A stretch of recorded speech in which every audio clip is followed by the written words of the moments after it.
Okay, Assalamualaikum. Salam. Okay, so kita nak mula. Kita nak revise sikit apa yang kita dah belajar. So kita dah belajar 6 perkara. Boleh nampak kan skrin? So 6 perkara, 1 hingga 4 saya dah explain dah. Saya revise 1 dengan 4 yang Cikgu Awi ajar hari tu. Okay, next saya sambung hari tu 5 dan 6. So 5 is about ROI, return on investment. So there are a few types of return. Okay, so kita ada dividend, shares, bonus share, capital gains, rental.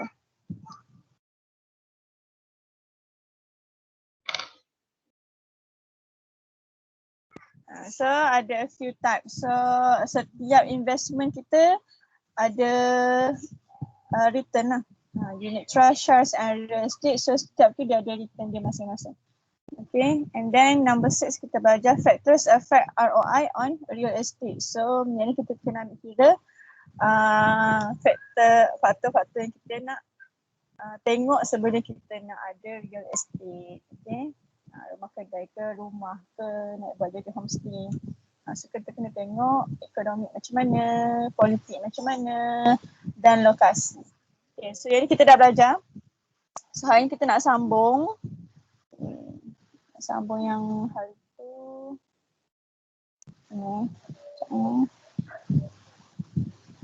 So, kita nak sambung, kita nak habiskan 3.1. Kalau sempat kita akan masuk 3.2 sedikit. Okay, homework hari tu siap tak? Ya. Ya, cikgu. Secorang dia kan, homework dia kan. So kalau tak, saya tak tahulah. Chapter 3 ni dia kena banyak homework kata. Sebab kalau awak tak ada practice, so nanti orang dapat soalan awak blur. Nak buat apa? Okay, so yang kita dah. InsyaAllah planning saya untuk chapter 3 ni adalah saya nak bagi quiz 3.1. Quiz melibatkan 3.1 sahaja. Quiz untuk 3.1 insyaAllah weekend ni. Lepas tu homework untuk keseluruhan chapter 3. Itulah planning. Okay, so kita tengok macam mana nanti. And then awak akan ada ITT. ITT, saya ingat tarikh ITT bila. Saya confirmkan ada ITT and then awak punya final. Okay, sebelum final kita ada satu lagi chapter. Kita tengok. Okay, so hari tu kita stop sampai sini. Okay, so yang ni dah sampai sini. Okay, so kita start sampai sini. So insyaAllah saya dah betul dia planning saya. InsyaAllah weekend ni kita nak buat quiz. Tengoklah saya nak buat Google Form ke quizzes ke untuk 3.1. Okay, yang kita akan habiskan hari ni. Hari Khamis insyaAllah kita akan habiskan kod chapter 3.2 atau 3.2. Dan saya akan bagi homework. Homework melibatkan 3.2 sahaja. Okay, test 3.1, homework 3.2. Saya rasa fair enough lah. Kena bagi homework lah chapter 3 ni sebab chapter 3 memerlukan latihan. Kalau tak ada latihan habis. Okay, so kita nak sambung. Kita nak discuss hari tu, homework hari tu. Awak buat nombor 3 kan? Nombor 3 and then you copy and paste this table. Ada 2 table yang awak kena copy and paste. Okay, so kita nak sambung soalan nombor 3. Okay, soalan nampak panjang tapi soalan tanya dividen je. Okay, on 1st January 2018, Rahim invested 4,000 units value at RM1 per unit in Amanah Saham Bumi Putra ASB. For the financial year ending 31st December 2018, ASB paid dividend of 8%. So how much is dividend received by Rahim for that year? So dia invest 1 Januari Lepas tu at the end of the year dia bagi dividen 8%. So senang je kan, macam mana nak kira ni? Dah buat kan? Macam mana nak kira? 4,000 darab RM1. Berapa persen darab 8% darab 4,000. 8% 8% darab dalam 4,000. 4,000. Yes. So dia bagi kat sini invested 4,000 units. So kita dividen kita tak bagi dalam bentuk unit, dividen kita bagi dalam bentuk ringgit Malaysia. RM. Jadi kita kena kira dulu dia punya ringgit Malaysia. So seunit harga RM1. Jadi RM1 darab 4,000 sama dengan RM4,000. Jadi kita tulislah dividen darab dengan 4,000. So dapatlah jawapan. Jawapan berapa ni? 320. 320. Okay, so RM 320. So dividen dia 320. Okay. So careful bila dia bagi unit, so kena cari dulu berapa ringgit seunit, cari total dulu and then baru darab dengan berapa persen. Ya, yang ni awak bertuah lah sebab harga seunit RM1. So kalau terdarab dengan 4,000 pun tak ada masalah sebab harga dia sama dengan unit. Okay, 4,000. Okay, so settle. Okay, so kita nak masuk perkara yang ke-7. Tadi dah 6 perkara, so perkara ke-7 adalah ini. Factors should be considered before making an investment. So perkara yang ke-7 adalah factors. Okay, should be considered before making investment. Okay, factors should be considered before making investment. Okay, so there are 3 factors. So kita kena tahulah ke semua faktor ini.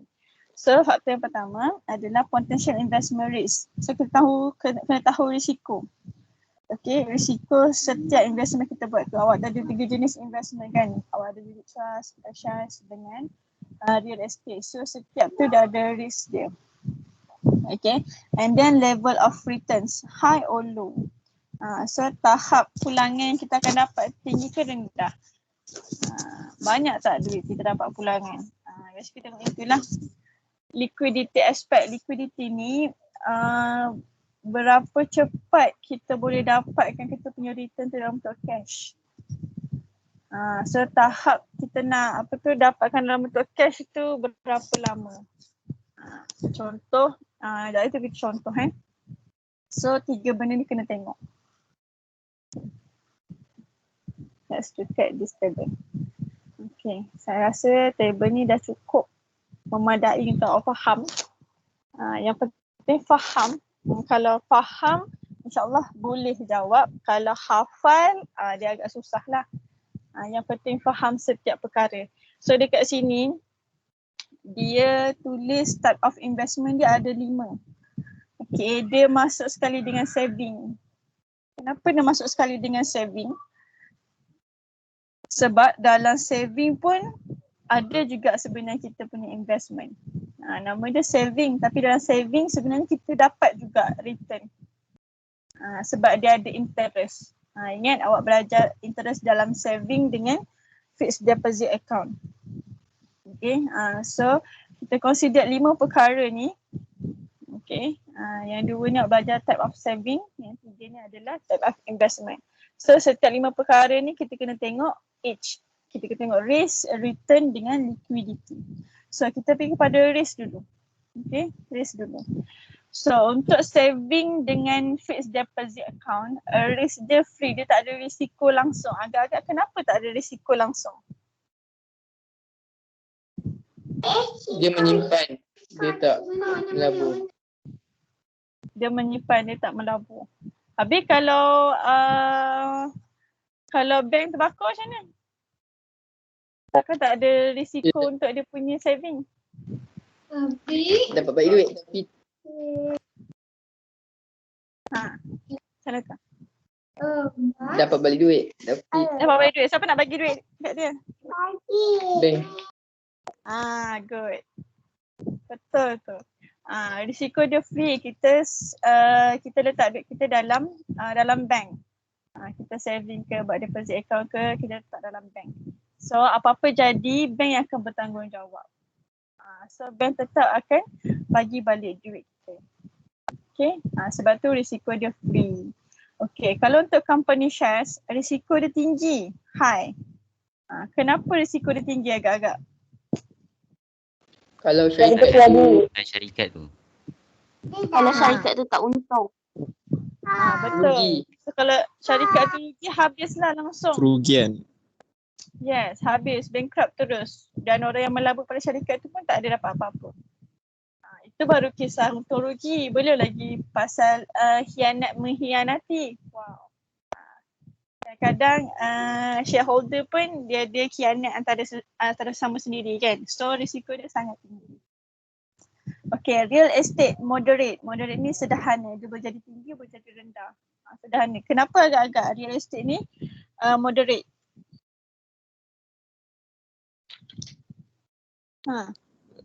Kenapa? Real estate macam rumah, kedai, semua tu kan. Kenapa risiko dia sederhana? Tak tinggi, tak rendah. Biasa-biasa je. Sebab dia ikut 3 benda tu. Yang politik, benda semua tu. Good. Jawapan yang bagus. Sebab dia ikut faktor yang ada tu. Boleh diterima? Betul? So dia ikut situasi. Kalau okey lah. Risiko dia jadi rendah lah. Kalau situasi dalam keadaan sekarang ni, risiko dia agak tinggi lah. Satu lagi, biasanya real estate ni dia punya harga jarang menurun. Harga dia sentiasa naik. Boleh menurun tapi jarang. Okay, harga dia naik. So jarang turun. So sebab tu risiko dia tengah-tengah. Okay. So yang kawan awak cakap tadi pun boleh juga diambil kira. Okay. Unit trust. Kenapa risiko dia rendah? Low. Yang buat tu orang berpengalaman. Sebab unit trust tu kan. Yes. Amanah saham. Betul. Enggak mana. Bagus korang kan. Faham belaka kan Cikgu Abel explain. Betul. Unit trust kan yang buat tu saya dengar tadi ada orang cakap yang berpengalaman kan. Syarikat yang in charge kita punya duit saham tu adalah orang yang faham. Ada ilmu tentang saham. Jadi risiko dekat situ agak rendah lah. Dan kebiasaannya sebab dia amanah saham kan. So dia akan take care kita punya saham. So anything happen, mereka akan bertanggungjawab. So risiko dia agak rendah. Okay. So kita habis dekat risk levels. Kita nak pergi return. Return ni pulangan balik lah yang kita akan dapat. Okay. So untuk saving dengan fix ni saya rasa faham dah kenapa low. Sebab kita tahu saving dengan fix ni dia ada interest. Tapi interest tak sebanyak kalau kita invest. Okay. Tak sebanyak kalau kita invest. Fixed deposit memang interest lagi tinggi daripada saving. Tapi still rendah daripada investment lain. Jadi return level dia sikit je. Okay. Sebab tu tengok risk dia free. So return dia sikit lah. Risiko dia rendah. Jadi pulangan balik yang kita akan dapat sikit. Okay. Company shares. Confirm dah tinggi. Okay. Kalau untung memang tinggilah return dia. Okay. Real estate. Real estate pun tinggi. Kenapa dia tinggi ya? Dia jual waktu masa depan Harga waktu harga sentiasa naik. menaik. Yes. Jugalah harga. Contoh lah beli rumah sekarang. 10 tahun akan datang. Ya Allah. Bestnya harga naik. Okay. Biasanya harga naik lah. Makin lama makin naik. So bila kita jual semula tu, kita dapat return tu banyak. Okay. So unit trust moderate. Biasa-biasa saja. Okay, sebab dia punya naik tak terlampau tinggi. Kalau kita nak jual balik kita punya saham tu boleh tapi naik tak terlampau tinggi. Contoh macam 20 sen per unit. Macam gitu je. So dia tak rendah sangat, tak tinggi sangat. Okay. Contoh macam ASB tu lah. So kita boleh jual balik kita punya share unit dalam tu dengan harga yang lebih tinggi kalau atas persetujuan lah. Okay, so dia tak rendah sangat, tak tinggi sangat. So dia just nice. Okay, settle return levels. Okay, liquidity levels. So yang ni how fast the return level can be cash out. So dalam bentuk nilai. Okay, RM1. Nah, so berapa tahap kepantasan dia boleh kita dapatkan dalam bentuk duit. Okay, untuk saving dengan fixed deposit high, memang automatic direct je boleh dapat. Okay, ni memang anytime je dalam bentuk cash awak boleh keluarkan. Okay, company share moderate. Moderate sebab kita boleh cash out kan dalam certain period of time je. Okay, so dia moderate. Okay, real estate low. Ini menarik. Kenapa dia low? Kalau nak untung. Sebab kena kalau nak untung. Macam mana?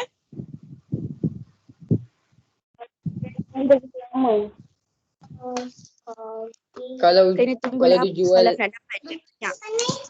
Yeah, saya dengar tu.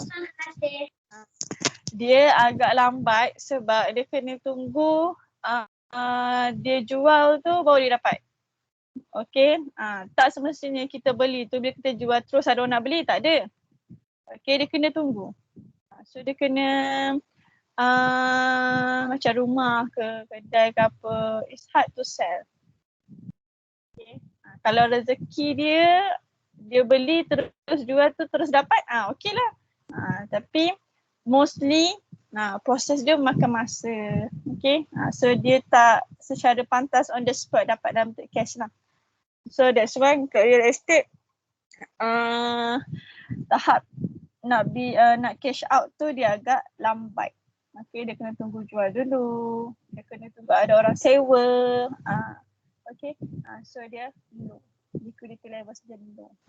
Okay, unit trust high. Ni kenapa dia tinggi? Mana saham ni? Kenapa dia punya tahap nak cash out tu tinggi?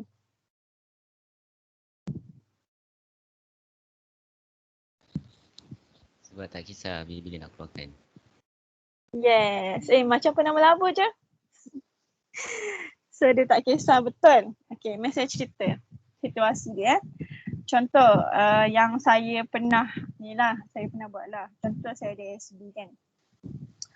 Kita melabur dalam ASB tu, kita letaklah berapa ringgit sekalipun, kita boleh keluar anytime. Cuma dah ada limit lah. Sekarang ni dah ada online. Dulu kena pergi counter kot. Sekarang ni dah ada online. Kalau macam kita nak lebih daripada limit yang kita nak keluarkan, kita kena pergi counter. So kalau online dia hanya limit 500 setiap kali pengeluaran. Okay. So maksudnya anytime je kita dah simpan kat ASB tu, kalau kita nak keluarkan semula pun tak ada masalah. Okay. Contoh kalau online dia ada limit lah 500 setiap kali pengeluaran. Dalam sebulan hanya boleh keluar 3 kali. Macam tu. Itu secara online. Kalau pergi counter saya tak tahulah, saya tak pernah ada experience lagi. So nak katanya kita boleh cash out immediately, anytime. Okay, biasa kalau online dia one day pun dah cukup dah. Hari ni apply, esok dah masuk. So sangat cepat. Okay, ni contoh ASB. Tabung haji pun macam tu juga. So kalau kita save dalam tabung haji, kalau online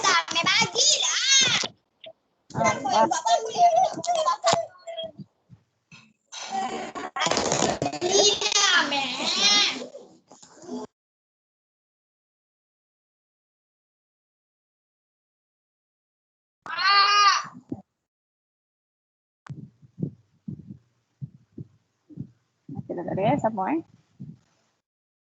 mari kita lihat sini. Contoh macam tabung haji pun bila awak simpan sekarang boleh buat online, masuk transfer, dah ada link dengan bank. So kita transfer je pada akaun tabung haji tu anytime. Okay, berapa pun nak transfer.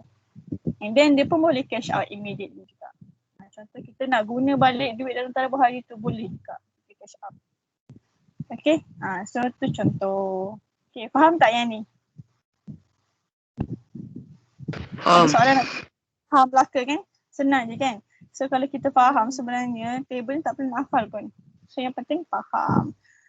Okay, so baca tips kat sini. One way to reduce investment risk is to diverse investment portfolio, maksudnya. Salah satu cara kita nak kurangkan risiko dalam setiap pelaburan kita kena banyakkan pelaburan. Maksudnya bukan setempat je. Kita kena letak saving sikit, deposit sikit, company share sikit, real estate sikit, macam tu lah. Bukan setempat semua gedebuk dekat unit trust, contoh. So itu akan mengundang risiko yang lebih tinggi. So kalau kita dekat banyak tempat, so anything happen, yang ni boleh cover. Macam tu. So yang tu tips lah kalau nak menabung.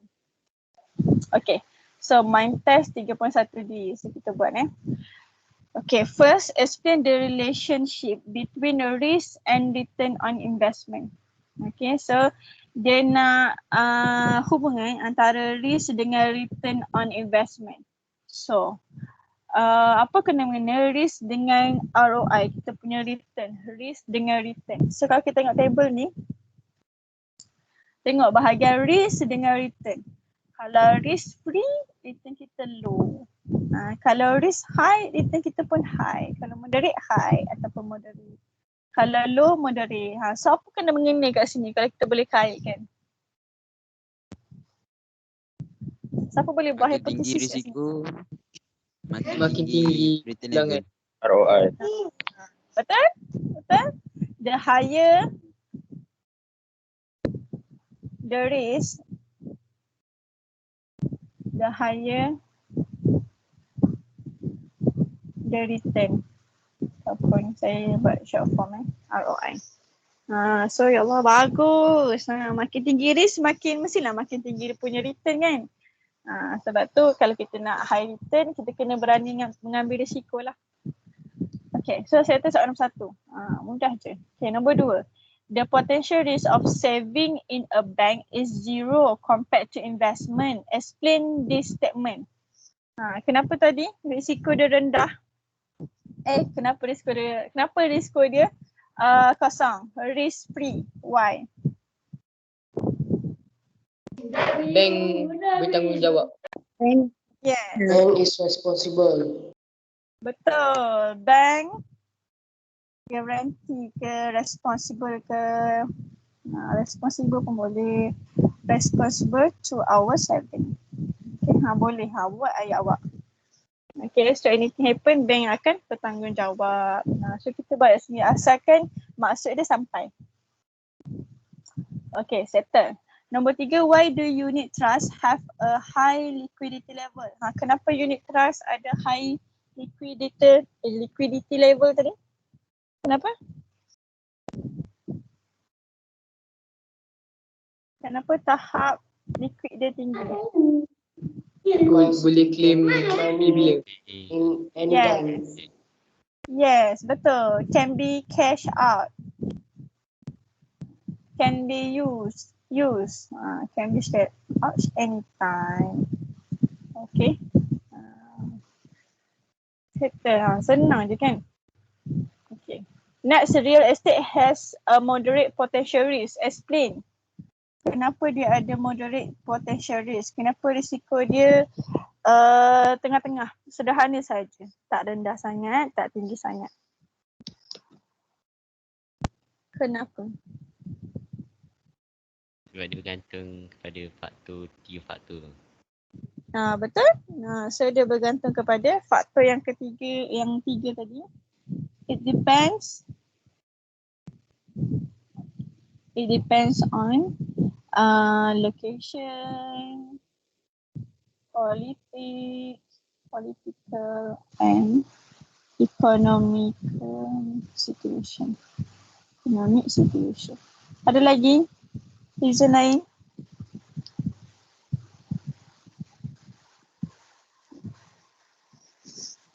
Ada lagi?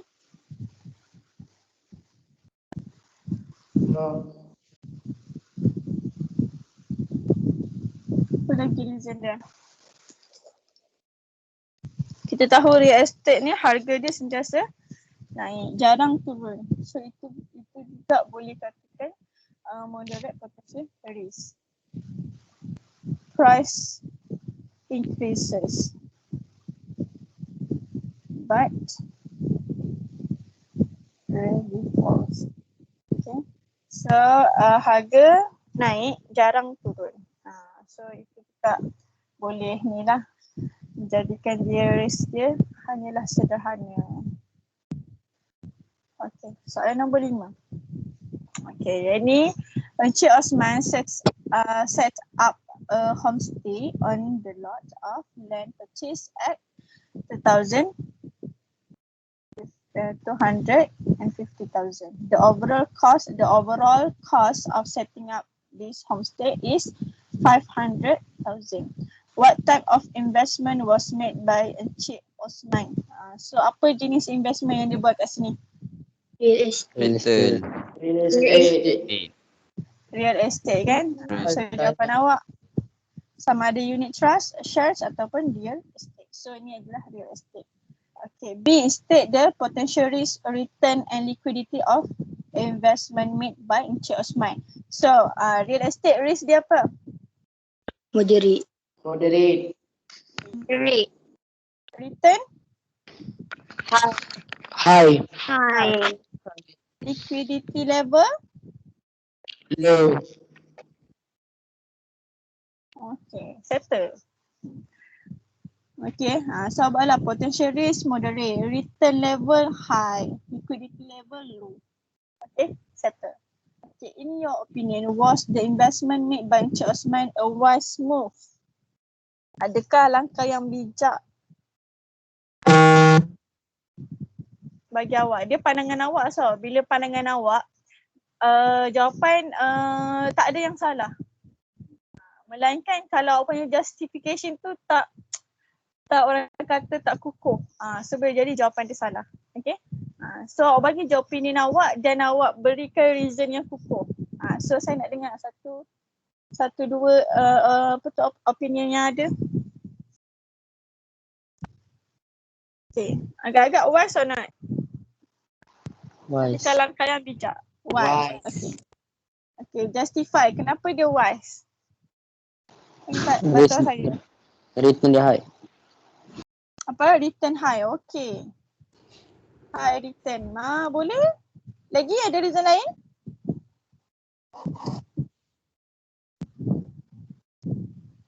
Ada lagi? Moderate risk level. Yes, moderate risk level. Okay, ada lagi? Jangan cakap low liquidity level pula. Itu tidak membantu langkah yang bijak yang dia buat. Okay, so awak kena bagi benda yang advantage. Jangan bagi disadvantage. Okay, settle. Ada soalan nak tanya? Boleh belaka?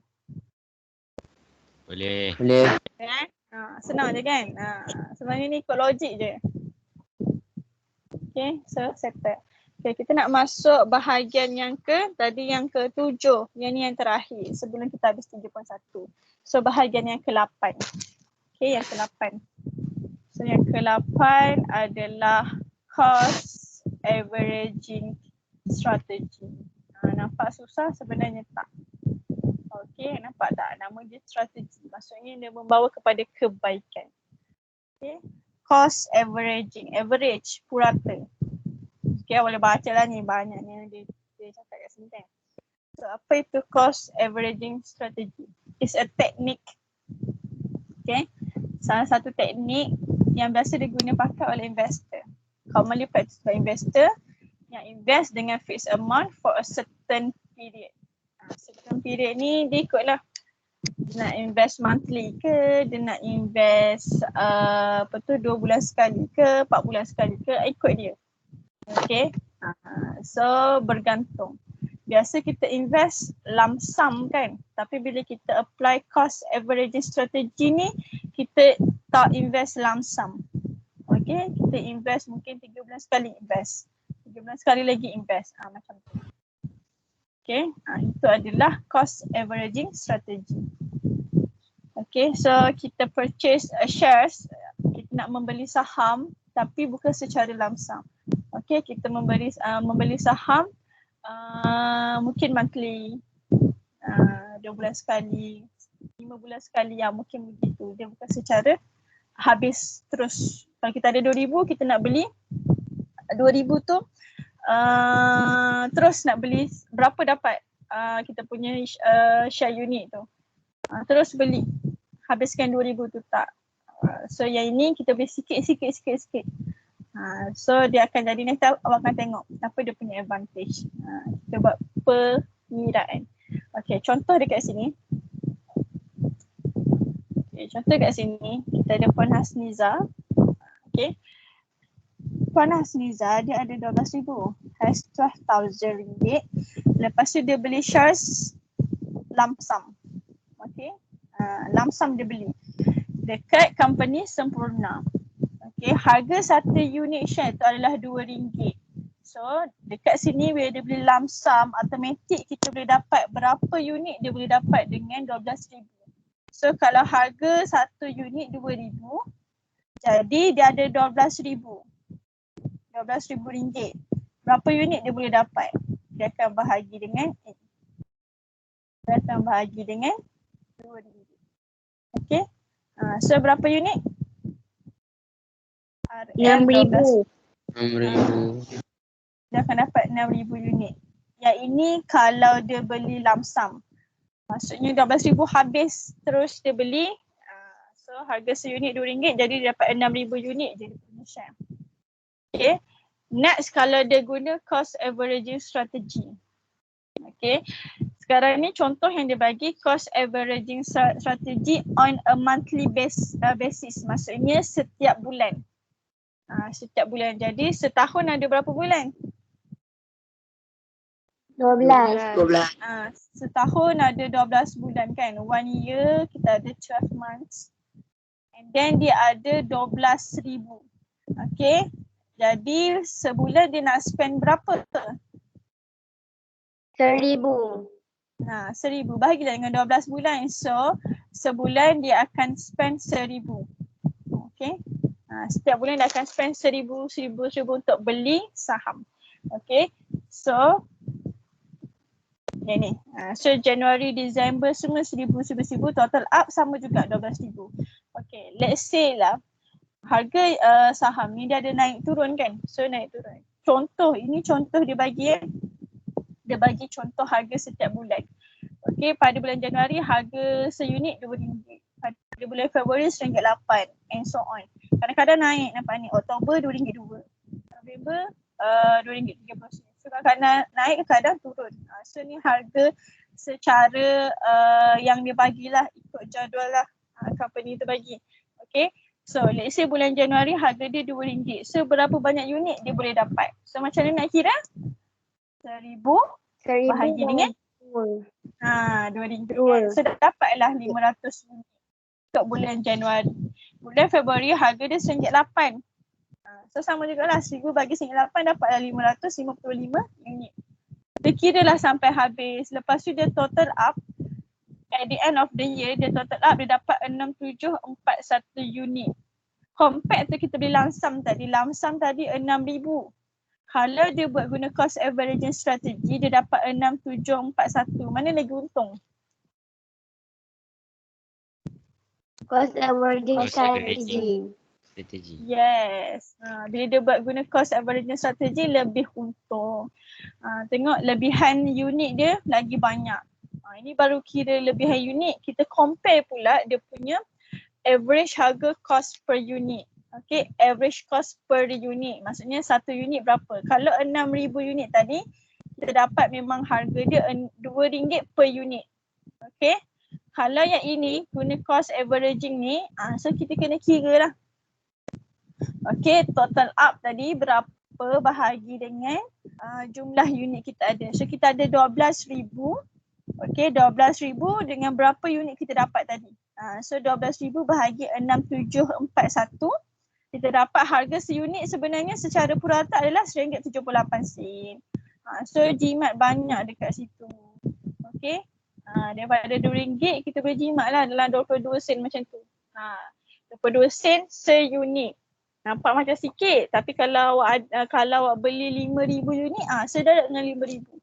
So sebenarnya agak banyak. Okay. So dekat situlah dia punya advantage. Okay. Faham ke tu? Faham. Ya. Okay. So ni formula yang kita Faham. pakai.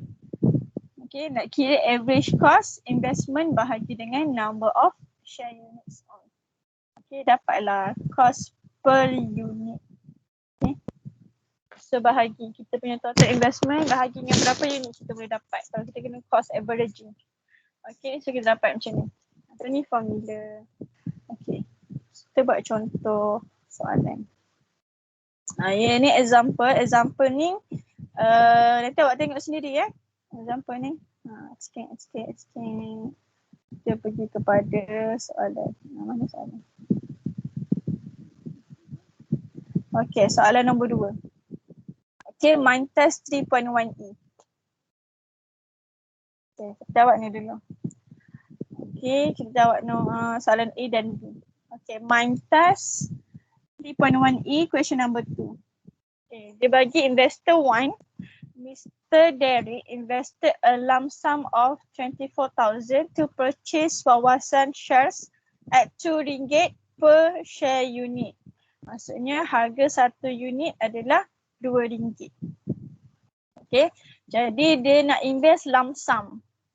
Okay, soalan yang pertama dekat sini. Who is wise investor? And then calculate the average cost per share unit and number of shares. Okay, so bila ada investor 1 dan 2 ni, nasihat saya terus awak buat pengiraan. Buat pengiraan, lepas tu jawablah persoalan dekat bawah tu ditanya. Okay, kalau kat sini kita settle dulu investor 1. Okay, Mr. Derek. Okay, Mr. Derek. Investor 1 Mr. Derek. So kita tengok berapa unit Mr. Derek boleh dapat. So macam mana nak kira?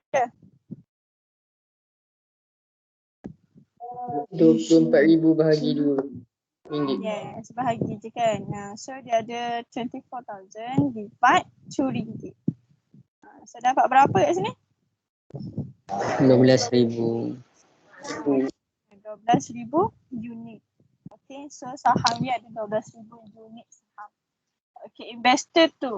Encik Sulaiman has 24,000 and invested consistently on a predict basis 2,000 each month to purchase wawasan shares. So dia dah bagi tahu kat sini 2,000 setiap bulan. So awak tak payah kira dah lah. Okay, kalau dia tak bagi awak kena kira lah 24,000. Bila dia kata monthly basis maksudnya every month. So awak kena bahagilah 12 bulan. So dapat juga 2,000. Okay. So dekat sini awak nak buat table boleh, awak tak nak buat table pun boleh. So kalau buat table lebih mudah. Okay. Contoh kalau saya malas nak buat table, saya nak kira macam mana? So kira satu. Januari. Okay. So kira dulu Januari. Okay. Setiap bulan dia ada 2,000 So 2,000, sini pun dapat 2,000, sini dapat 2,000 dan sampailah habis dapat 2,000. So untuk bulan Januari harga seunit RM2. Jadi 2,000 bahagi dengan RM2. Dapat berapa? Kira. 1,000 unit. Okay, bulan Feb 2,000 dia ada bahagi dengan RM8. Berapa? 1,111. 1,111? 11? 1,100? 1,100 tepat? Tak nak? 111. 1,111? 11. 11. 1,111. Okay. 11. Sikit. Apa dah? Okay, March. Kita ada 2,000 bahagi dengan RM1.07. Kira.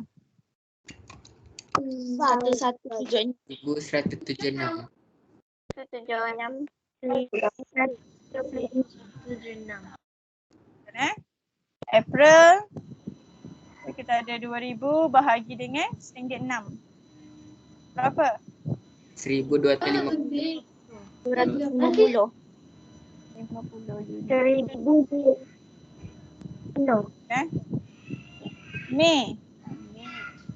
Ini Mei RM2 So 2000 bahagi dengan RM2. Berapa? 950. 952. 952. 952.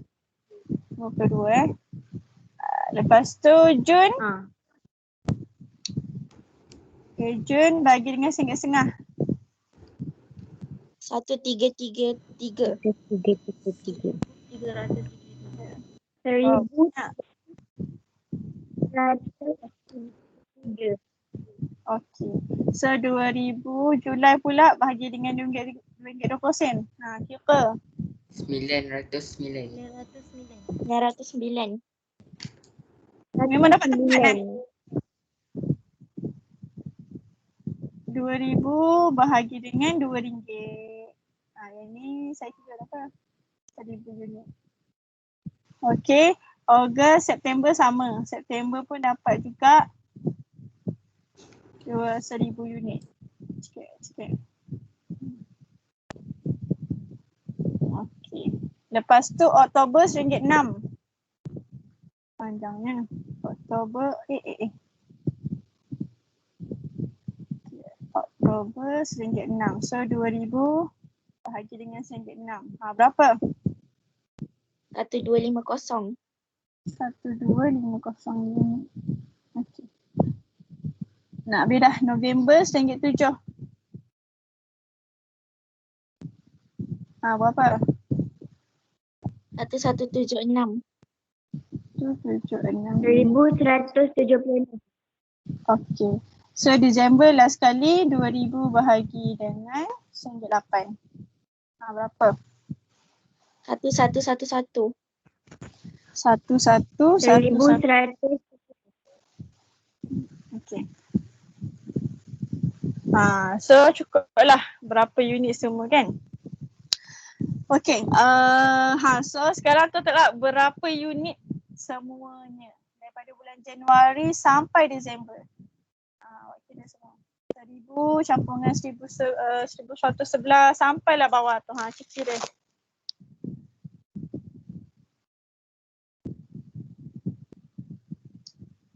Cikgu, kenapa bulan Januari je mesti mahal? Kalau Januari yang murah tak boleh ke? Okey, harga tu ikut syarikat tu bagi berapa. Dia bukan ikut kita, ikut dia bagi. Ikut harga dia. Bukan harga kita. So tak semestinya Januari tu mahal. Okey. So dia boleh jadi je Januari tu murah, yang lain mahal. So dia ada naik turun saham. Gitu. Ni kebetulan dia bagi mahal. Mahal lah dia.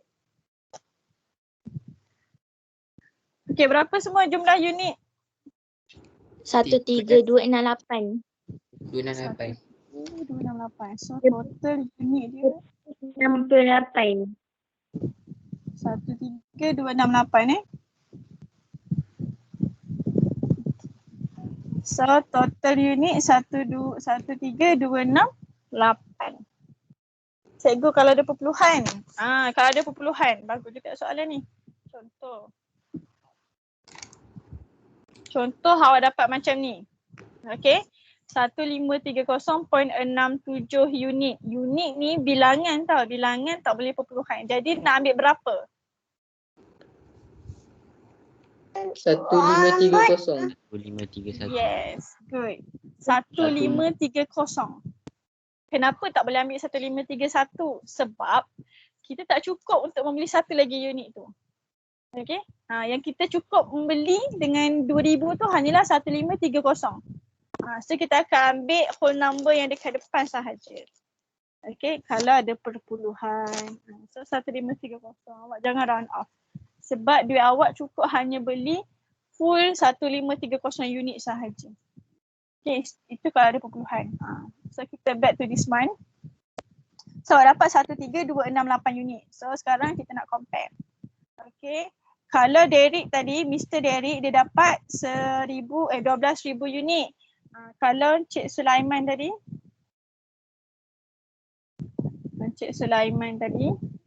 dia dapat 13,268 unit. So siapa lagi untung? Encik Sulaiman. Encik Sulaiman. Encik Sulaiman. So yes, untuk jawapan yang pertama, Encik Sulaiman. betul. Who is wise investor? Adalah Encik Sulaiman. Justify. So macam mana nak justify? Cikgu. Oh, saya. Aha. Kan Encik Sulaiman ni kan guna count averaging tu kan. Aha. Kenapa kan lagi untung kalau kita beli terus pada bulan Jun sebab dia paling murah. Oh, sebab kita tak tahu berapa harga saham untuk bulan berikutnya. Okay, so kita tak tahu. Sebab tu dia guna monthly basis. Okay, monthly basis ni dia boleh juga tahu. Dia bukan setakat monthly basis, mungkin dia akan beli 2 bulan sekali tapi dia nak monthly basis. So, dia bila kata monthly basis tu, dia kena ikut lah. Kalau harga naik lah dia kena beli. Harga turun dan dia kena beli. Tapi setiap bulan. Contoh kalau 2 bulan sekali, maksudnya Februari, April, Jun, Ogos, setiap 2 bulan sekali. So ikut rezeki dia lah. Kalau dia dapat time tu harga saham rendah lah. Dapatlah banyak unit dia beli. Kalau harga saham tinggi lah. Dia ikut dia punya syarikat tu. Okay. Macam mana harga saham syarikat tu. Bolehkah? Sebab dia tak tahu pada bulan berikutnya harga saham naik ke turun. Kalau tengok berita TV3 tu boleh tengok. Kadang-kadang konten ni untung, kadang-kadang konten ni rugi. Macam tu. Tak tahu harga saham naik turun ni macam mana. Okay. Boleh ke saya menjawab soalan ke? Boleh. Ya. Yeah. Kita kat mana tadi? Justify. Kenapa Encik Sulaiman is a wise investor? Kenapa? Okay, justify. Cepat justify. Kenapa awak pilih Encik Sulaiman?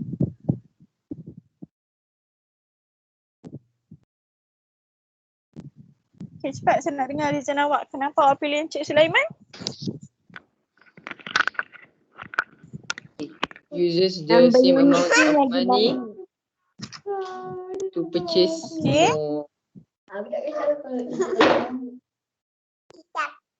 more unit. Okay, good. Okay, they use same amount of money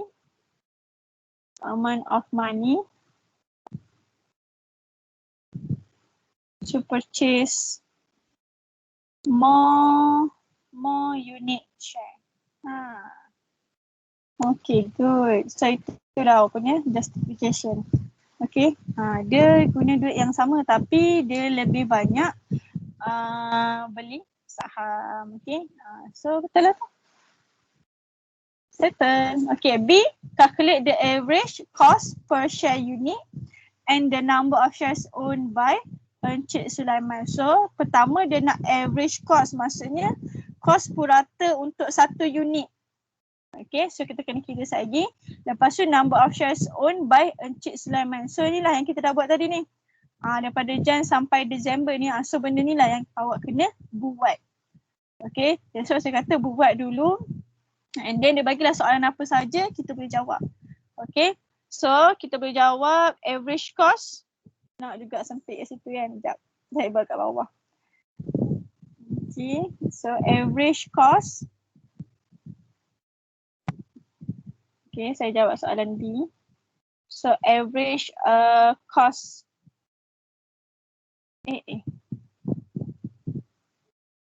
Average cost per unit. Okay, untuk satu unit. Jadi macam nak cari harga purata satu unit. Total dia tadi 24,000. So 24,000 divide dengan how many units tadi? 13 268. 13268. 13268. 13268. Berapa? RM1 RM1 1 sen. RM81.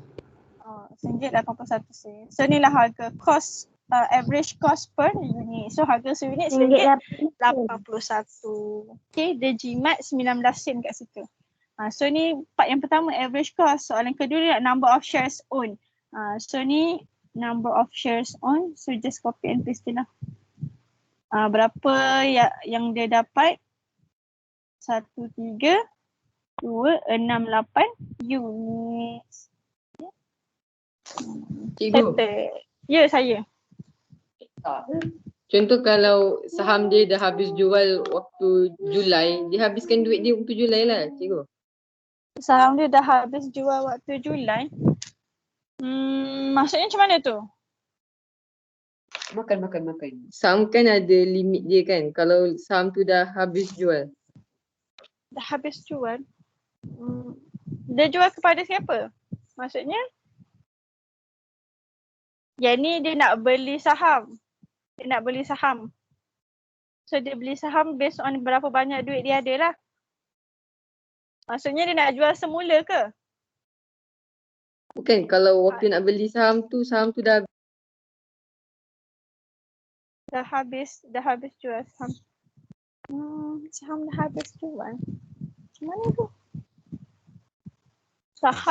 Saham tak pernah habis jual. Yang boleh habis, contoh kalau dia dah beli, dia nak jual semula. Yang tu boleh lah dia jual per habis. Tapi kalau beli, tak ada limit. Ikut suka kita nak beli berapa.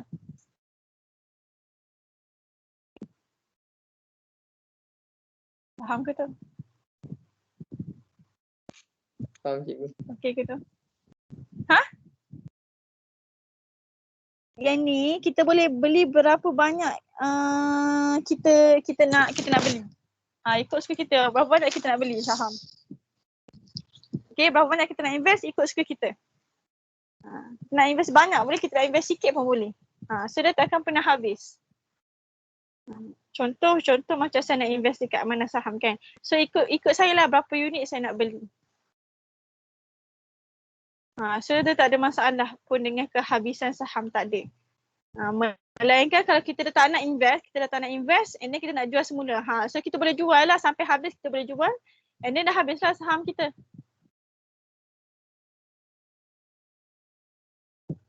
Faham ke tu? Bagi yang bertanya tadi? Okey. Okay. So, gitu. Mira tanya, cikgu dalam praksi nanti kena buat pengiraan detail panjang-panjang macam ni ke? Ya. Ya, kalau dia nak number of shares owned by Encik Sulaiman, contoh macam tu kan. Dia nak guna cost averaging strategy. So awak kena show all the steps. Okay, semua kira-kira tu kena show. So kalau awak tak nak buat sama macam saya, buat table. Okay, buat table. So awak ada month, awak ada amount, and then awak ada share per unit, and then number of shares. Okay. Macam table tadi ada 4 kolom tadi. Cikgu, sama-sama. Cikgu macam mana pula kalau Januari yang paling murah? Monthly basis ni macam yang paling bagus ke cikgu? Tak semestinya. Dia ikut orang tu nak buat monthly basis. Boleh, saya kata dia 2 bulan sekali boleh, 3 bulan sekali boleh. 4 bulan sekali boleh, ikut suka dia. Tapi dia bukan buat lump sum. Itu adalah averaging cost strategi. So dia bukan buat sekaligus. Untuk setahun banyak tu lah dia nak invest. Tak, dia buat ikut bulan boleh. Macam saya kata 2 bulan sekali, 3 bulan sekali. Tak semestinya bagus tapi mostly cara ni adalah bagus. Okay, kenapa cara ni bagus? Sebab harga saham dia ada naik turun. Okay, dia ada naik turun. So untunglah kalau kita beli time harga dia turun. So kita dapat banyak unit. Okay, so dia tak semestinya bagus tapi mostly bagus. Okay, Kalau kita beli lamsam, harga dia memang RM2 je. Kita beli dengan harga RM2 je. So rugilah kalau harga saham tu turun, kita dapat untung lebih sikit. Macam gitu. So ikut syarikat tu macam mana. Okay, tak semestinya monthly. Saya rasa ada contoh kot. Contoh example 13 tadi. Kita pergi kejap example 13. Example 13. Contoh example 13 ni dia bagi. Yang ni. Soalan example 13. Okay, ada two investors. Siapa tu? Mrs. Esther Wong dengan Puan Linda. So Puan Linda ni dia invest lump sum. Okay. Dia invest kat company share kan. Dia invest lump sum. Okay. Mrs. Esther Wong ni dia invest 20,000. Sama juga amount dia. Tapi dia nak months by spending the designated amount, designated months. Maksudnya ikut bulan bila dia nak spend. Contoh dalam table ni dia nak spend pada bulan Januari, March, Mei, Ogos, Disember. Dia nak invest, dia nak beli saham waktu bulan tu je. Januari, March, Mei dengan Mei, Ogos dengan Disember. Jadi ikut nasib dia lah. Kalau dia dapat dia nak invest bulan Januari tu, kalau dia dapat harga murah, alhamdulillah. Sebab dia tak tahu harga berapa. So ikut dia, tapi dia dah set dah dia nak dekat bulan 5 bulan dia. Jadi kena ikut harga saham pada 5 bulan tersebut. So bulan Januari dia dapat RM2. March untung sikit sebab harga saham turun RM8. Mei turun lagi. Ogos naik sikit. Disember maintain. Jadi dia kira bulan ni je lah, 5 bulan ni. Okay, so dia ada RM20,000. Okay, RM20,000 dia hanya nak invest pada 5 bulan ni saja. So awak kena kira lah setiap bulan dia boleh invest berapa. So RM20,000 awak bahagilah dengan 5. Dapat berapa? RM4,000. RM4,000. RM4,000. Jadi setiap bulan dia boleh invest RM4,000. Okay, bulan Januari RM4,000. RM4,000. Kenapa semua RM4,000? Sebab dia nak same amount of money. Okay, so setiap bulan sama nilai dia RM4,000. Kalau dia bagi, dia kata tak sama, dia akan bagi spesifik. Bulan ni dia nak spend berapa, bulan ni nak spend berapa, dia akan bagi spesifik. Kalau tak bagi spesifik, maksudnya jumlah dia sama lah setiap bulan. So total bahaginya berapa bulan dia spend. So kat sini RM4,000. Jadi awak boleh kira lah bulan Januari dia boleh dapat berapa unit. So RM4,000 bahagi dengan RM2. Macam tu. So dekat sini. Ni dia bagi contoh dah. So Mrs. Esther Wong dia kira. So dekat bulan Januari RM4,000 bahagi RM2 dia dapat 2,000 unit.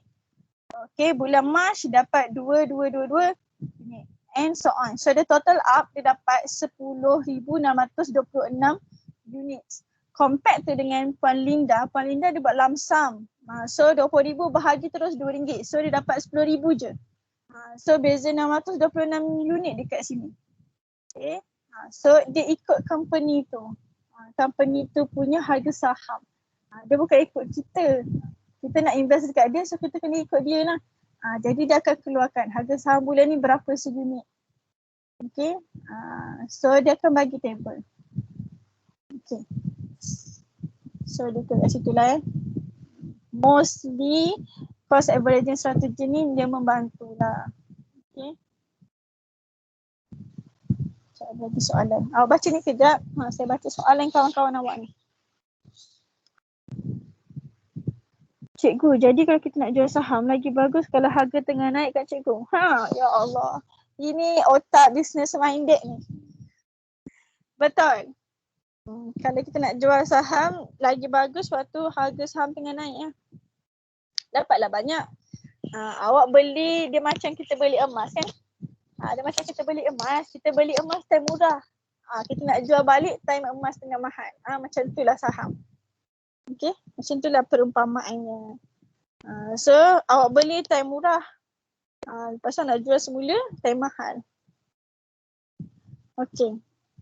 Cikgu, kalau harga Januari tu rendah, yang guna lump sum lah yang untung kan. Guna lump sum tu, dia tak kira harga Januari ke apa tau. Dia bagi terus harga seunit berapa, harga tu lah dari awal sampai ke habis. Kalau guna averaging strategy ni, dia bukan kira Januari je tau. Dia kira setahun and then bulan bila dia nak invest. Dia bukan Januari sahaja. Okay. Kalau sekali je maksudnya lump sum. Kalau sekali je dia invest terus, semua adalah lump sum. Cikgu, kalau nak jual saham, jual kat company atau kepada orang lain yang nak beli saham tu? So kita akan jual semula kepada company and then company akan open kepada new shareholder lah. Okay, kita akan jual semula kepada company dan company akan open kepada new shareholder. Pemegang saham yang baru. Begitu. Sebab kita go through company. Jadi kita tak boleh nak deal individually dekat belakang tabir lah. So kita kena jual semula pada company and then company akan open kepada orang lain. Okay, itu kalau company lah, company share. Ada lagi soalan?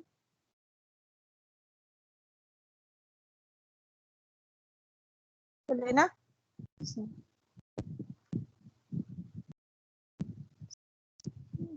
Kalau nak main saham ni dia kena ada ilmu dia kena ada ilmu. Jangan main taruh je duit awak. Dia namanya sedekah. Tu tak apa, kalau rugi sedekah namanya. Okey, settle tak ada soalan dah. Saya kalau orang tanya dekat personal saya susah sikit nak tengok. Saya kena return balik. So tolonglah tanya dekat sini, dekat public ni. Okay, so settle.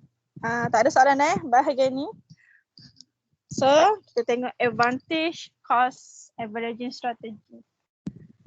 So advantage yang biasa kita tengok adalah dua benda lah. Okay. Able to take advantage of the unit price changes. Okay. Satu lagi yang ni, lower the risk of loss. Okay. Mengurangkan risiko kerugian. Ni not influence by emotion ni sebab kita dah target. Okay, kita dah target kita nak invest monthly. Jadi kita kena reda je. Okay, harga naik turun kita kena reda je. Okay, so naik turun tak kisah. Okay, so kita kena reda. Okay, so yang itu. Biasanya jawapan kita bila advantage ni ada dua benda. Average cost of share unit trust bought by investor can be reduced in long term. Okay, dalam jangka masa panjang, kita punya harga kos saham seunit tu boleh dikurangkan. Kita tengok jangka masa panjang, contoh macam dalam setahun. Kalau kita kira tadi, kalau kita buat lump sum terus RM2 kan, bila kita buat cost averaging jadi RM1.81. Tak kurang tu. Itu satu advantage dia. So bila kurang akan banyak lah yang kita dapat unit yang kita dapat beli. Okay. Satu lagi lower the risk of loss. Okay. Kita akan mengurangkan kerugian. Okay. Depends on current situation lah. Better then kita beli lump sum. Okay.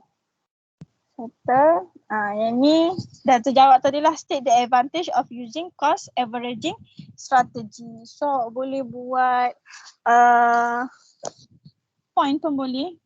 Kita buat dua je. Ini sekadar kita buat dua je advantages dia. So yang pertama adalah average cost per unit share can be reduced.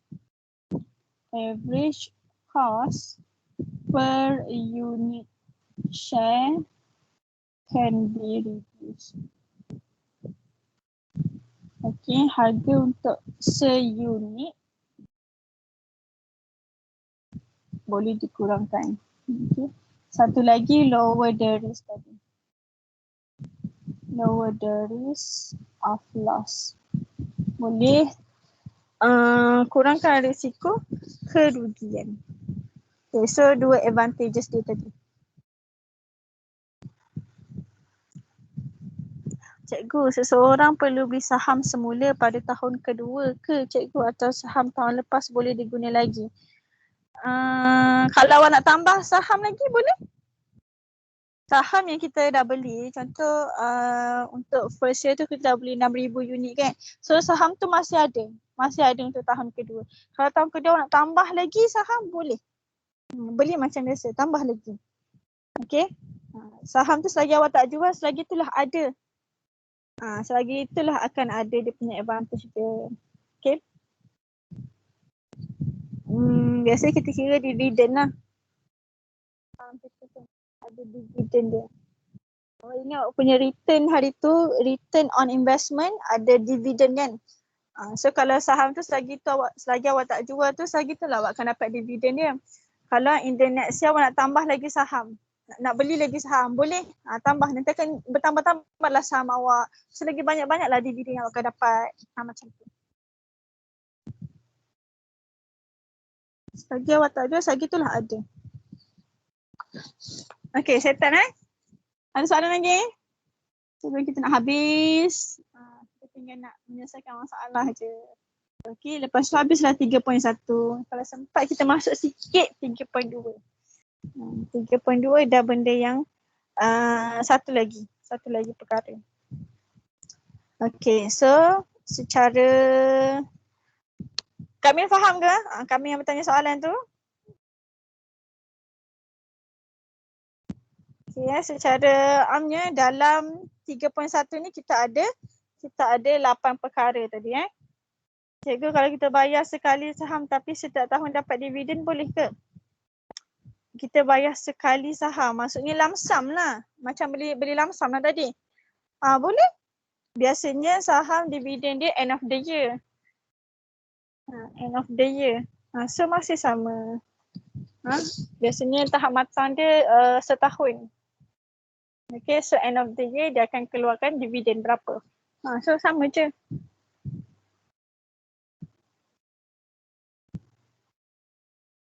Boleh kami, boleh. Okay, settle Settle 3.1.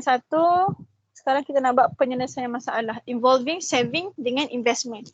So, kita boleh go through example sekejap. And then kita buat mind test. Kita ada mind test 3.1F.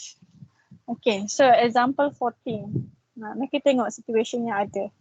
Okay, soalan dia senang je. Who is wise investor?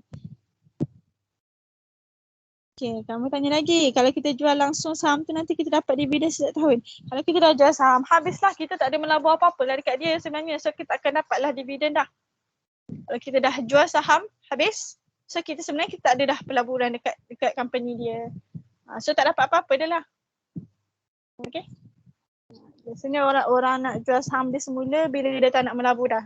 So dia nak jual habis saham dia. So tak ada kena-mengena dah dengan company tu. So dah stop lah dividen dia. Okay. Kalau kita masih nak dapatkan manfaat dividen dia, maka kita kena jadi investor kepada dia. Okay, saya sambung solving. Okay, yang ni mari kita tengok bersama-sama. Awak dah belajar saving, awak dah belajar investment. So kita akan keluarkan semua benda Allah dekat sini. So, Encik Zaidi, ada 3 orang kat sini, Encik Zaidi, Mr. Leong dengan Mr. Navin. Had retired, okay, dah bersara. So setiap seorang dia menerima 400,000, 400,000 as gratuity from their company. So sebagai penghargaan dia diterima 400, dia menerima 400,000. Okay, so 400,000 tu setiap orang dia invest guna metod yang berbeza-beza. Okay, siapa pelabur yang paling bijak? Okay, kita tengok Encik Zaidi. Encik Zaidi bought a medium cost apartment in Kajang worth 150,000. So dia beli apartment 150,000.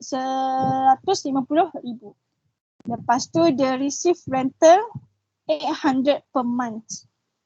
Okay. Balance is kept in a fixed deposit account with interest 4% per annum. Okay, cerita kat saya. Apa yang dia invest kat sini, ada saving tak, ada investment tak? Cuba cerita kat saya, bagi tahu saya. Cik Zaidi ni dia ada saving tak? Ada. Ada, saving kat Ada. mana? Fixed account. Fixed deposit account. Yes. Fixed deposit. Berapa banyak dia saving kat sini? Baki. Baki. So baki berapa?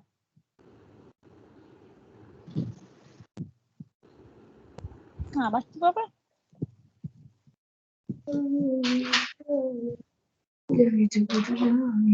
Berapa baki dia? So dia ada 250 kan. So dia dapat 400,000. Yes, dia dapat 400,000, dia tolak dengan dia beli apartmen tadi 150, so dapat 200,500. So ni dia punya fixed deposit account. So daripada fixed deposit account tu dia dapat interest 4% per annum. Okay, interest ni kita panggil return, betul? Return on investment. So dia dapat return dia 4% je. So 4% daripada balance tadi. Okay, berapa? Cuba kira.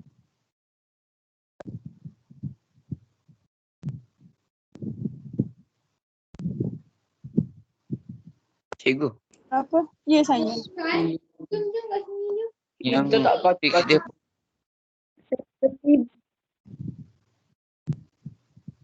Tak clear. Sangkut.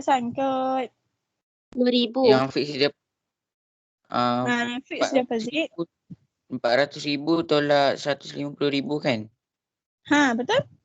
So Kenapa? dia punya 250,000. betul lah. 400,000 tolak 100,500. Ini 200,500. Kan? Betul lah. Betul kan?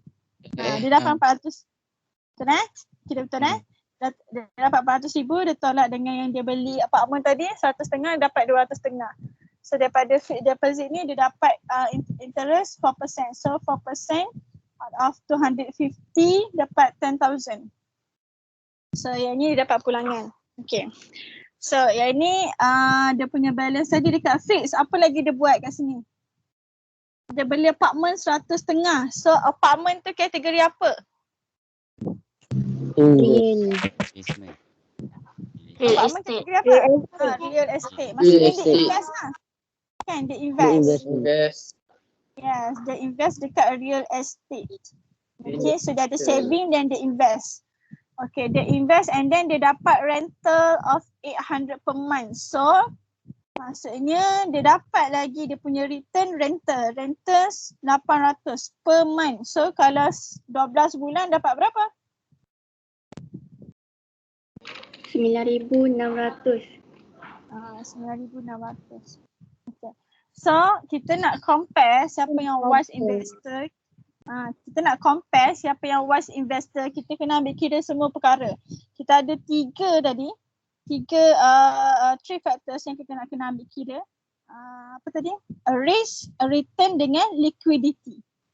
Okay, risk, return dengan liquidity. So apa yang kita dah kira kat sini adalah return. Okay, so return dia kita nak nampak, kita tak tengok nilai, kita tengok percentage. Okay, bila kita nak tengok nilai agak kurang fair, kita nak compare dengan everyone. So kita boleh tengok percentage. So dia punya ROI. So ROI kat sini dia ada return dalam bentuk interest untuk saving, and then untuk investment dia ada dalam bentuk rental. So total dia punya return 10,000 tambah dengan 9,600 bahagi dengan berapa? Dia punya initial 400,000. Yes, darab dengan 100%. So berapa percentage dia punya return?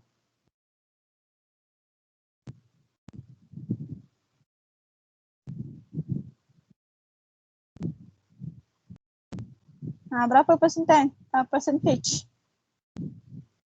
return dia?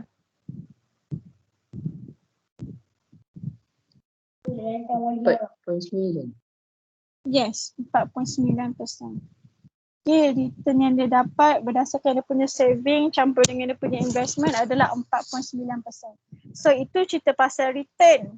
So kita ada lagi dua faktor, risk dengan liquidity. So sekarang dah habis kira-kira tengok pula dia punya risk level. So risk level kita kena tengok apa yang dia buat dengan duit dia. Okay, so tadi kita ada 5 perkara untuk risk level.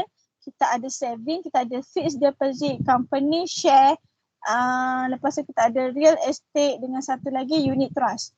Okay, segala investment dengan saving. So dia ada kat sini real estate dengan fixed deposit. So untuk real estate ni risk level kan. Risk level. So untuk real estate risk level dia low, high, medium, Moderate. Moderate. Moderate. Moderate. Okay. Untuk saving? Free. Saving No, fixed Free. deposit. Free. Risk No, free. free risk. Free risk. Free. Fixed deposit. Free risk. Risk free. Sekatilah. Dah saja. So ni dia punya risk level. Faktor yang ketiga kita kena ambil kira adalah dia punya liquidity level. Okay, bila nak compare kita kena ambil kira semua. Okay, so liquidity level awak ada dua benda ni juga. Real estate liquidity level dia Low. Low. okay. Untuk fixed deposit High. Hi. high. Okay. So cukuplah 3 perkara ni awak kira. Okay. Ambil kira. So kena buat dekat setiap orang. Kalau awak tak nak buat macam saya buat ni, awak boleh buat macam table dalam page 71 tu pun boleh. So tak ada masalah. Okay, so ni siapa? Nombor 1, Cik Zaidi. Okay, kita tengok pula nombor 2. Nombor 2 ni siapa? Nombor 2, Mr. Leong. Mr. Leong, they invested 400,000 in Manis company shares at RM2 per unit and then company declare dividend. So dia invest terus kan, dia tak ada saving, dia terus invest everything dekat company share. Okay, so apa yang ada dekat dia invest. Ada kat sini So untuk Mr. Leong. So Mr. Leong. Okay, yang dia ada invest. So dia invest dekat company share. Okay, dia invest dekat company shares. Okay, so dia invest berapa? Fully 400,000. Okay, harga seunit RM2. So dia dapat berapa unit? 200,000 unit. Okay, 200,000 unit So dia invest 2,100 units. Okay. Sebab dia tak suruh kira unit. So tak perlu nak kira lah. Kalau soalan macam tadi tu dia nak number of unit share. So kita kena kira. Okay, cukup kita ada RM tu yang penting. Okay. So sekarang company declare dividend. Bila dapat dividend, dividend adalah return. Satu jenis return. Jadi kita boleh kira dia punya return. Okay. So yang pertama return. Okay, return dia dividend 8%. So 8/100 times total. Total dia 400,000. Okay, berapa dividen dia dapat kat sini?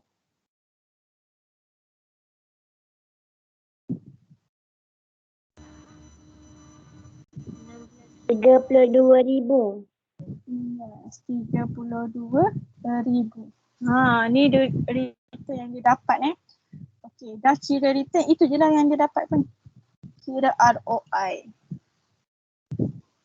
Okay, ROI. So ROI sama je lah. Okay, return dia 3200 bahagi dengan total. Darab dengan 100. Dapat balik 8%. Okay, dia punya return on investment dapat 8%. Okay, sebab dia dapat sama macam dividen sebab itu sahaja sumber pulangan yang dia dapat. Tak ada tambahan-tambahan. Okay. So settle return. Yang kedua kita kena tengok risk level. Okay, dia punya risk level. Okay, yang kedua. Dia punya risk level. So dekat sini dia hanya ada investment. Investment company share. So company share risk level dia Hai. Hai. high. Hai. Settle yang itu. Lepas tu yang ketiga, liquidity. Liquidity level. So company share liquidity level dia Moderate. moderate. Moderate. Okay. Oh, settle. Okay. Mr. Leong settle. Okay. Kita nak pergi kepada last sekali. Mr. Nevin. Okay. Mr. Nevin deposited 200,000 into a saving account. So dia masuk dekat saving account. Interest rate dia 1%. Okay, balance lagi 200, dia cap in a fixed deposit account. Interest 4%. So dekat sini kalau kita tengok dia buat dua saving. Dia tak ada invest kat mana-mana tapi dia ada buat dua saving. Okay, so untuk Mr. Nevin saya buat kat sini. Mr. Nevin. Okay. So Mr. Nevin dia ada saving dia. Saving dia dekat saving account and fixed deposit. Okay. So ada dua saving. So sekarang kita kira return. Oh masih tak muat ni.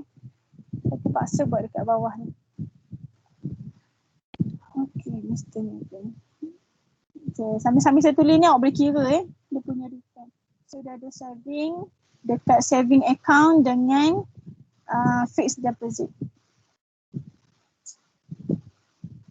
Deposit account. Okay. So nombor satu kita nak cerita pasal return. Okay. Return. So apa yang dia dapat based on dia punya saving adalah 1% untuk saving account dengan 4% untuk fixed deposit account. So untuk saving, okay. Alamak. Sekejap saya punya ni whiteboard dia menghilang sekejap. So sekarang saya nak awak kira berapa dia punya return. Okay, return untuk Mr. Nevin.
Okay, dah kira ke? Dah. Dah bagus sekarang. Okay, kejap lagi saya tengok soalan dekat chat Okay, so return tadi 1% untuk saving, kita punya return adalah 1%. So 1 over saving 1%, 1/100 times 200,000. Berapa dia punya saving? Return untuk saving? 4,000. 2,000. 2,000. Okay. Okay, untuk fixed deposit adalah 4%. So 4/100 times 200,000. Ni berapa? 8,000. 8,000. Okay, so kita boleh kira kita punya ROI. Return on investment untuk Mr. Navin. So ROI dia 2,000 tambah dengan 8,000 bahagi dengan total. Total dia adalah 400,000. So kita dapat berapa persen kat sini? 2.5. 2,5. Okay, 2.5%. So return on investment dia 2.5% sahaja. Okay, so settle return, apa yang kita kena kira adalah, kita kena ambil kira adalah risk level. Okay, risk level. So risk level untuk saving dengan fix. Risk. Risk level dia apa? 2. Free, 4. kan? B. Yes. Okay, liquidity High. level Mulai. high. Both high kan? Saving and fixed. Sebab dua-dua can be cash out immediately. Okay, high. Okay, so settle. Okay, kita dah buat ketiga-tiganya settle. Baru kita menjawab soalan. Who is a wise investor? Bagi awak lah yang mana satu pelabur yang bijak. Cuba buat Melayu tu. comparison dengan yang awak kira tadi. Siapa? Sedap je pula.